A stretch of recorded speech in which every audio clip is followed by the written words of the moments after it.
اعوذ باللہ من الشیطان الرجیم بسم اللہ الرحمن الرحیم۔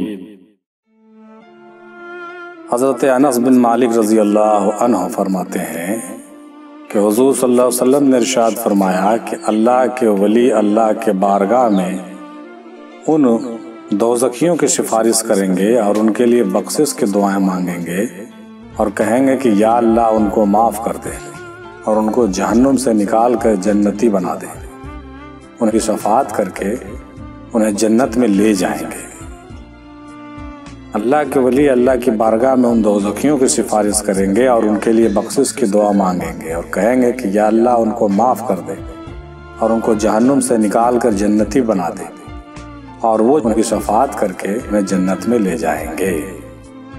مشکات شریف کی حدیث ہے، خطبات اجمیری صفحہ 30۔ حضرت مولانا روم رحمۃ اللہ علیہ ارشاد فرماتے ہیں مثنوی شریف میں کہ یک زمانہ صحبت با اولیاء بہترج 100 سال طاعت بے ریا، یعنی اللہ کے ولیوں کی محفل میں ایک ساعت بیٹھنا 100 سال کی مقبول عبادت بے ریا سے بہتر ہے۔ حضرت مولانا روم نے یہ بھی فرمایا کہ ہر کے خواہد ہر نشینی با خدا او نشینت تر حضور اولیاء، یعنی جو آدمی چاہے کہ وہ دنیا میں اللہ کی محفل میں بیٹھے، اسے چاہیے کہ وہ اللہ کے ولیوں کی محفل میں بیٹھے، کیونکہ اللہ کے ولیوں کی محفل میں بیٹھنے سے خدا کی رحمت اس آدمی کے قریب ہو جاتی ہے، یعنی وہ اللہ کا مقبول بندہ بن جاتا ہے۔ حضرت سید کبیر الدین دریائی دولہا رحمۃ اللہ علیہ، جن کا مزار شریف گجرات میں ہے، یہ وہی شخص دولہا میاں ہیں جو بیڑا سمیت غرق دریا ہو گئے تھے اور ان کے والدہ نے غوث پاک سے فریاد کیا تھا۔ آپ کے نگاہ کرم سے 12 سال کے بعد پورا باراتی سمیت ناؤ یعنی بیڑا پھر سے صحیح سلامت دریا سے نکل آیا تھا، اور یہی نہیں، آپ کے نگاہ غوثیت سے دولہا میاں ولی کامل ہو گئے، جن کے حیات عمر شریف تقریباً 600 سال کی ہوئی۔ یہ وہی حضرت سید کبیر الدین دریائی دولہا رحمۃ اللہ علیہ ہیں۔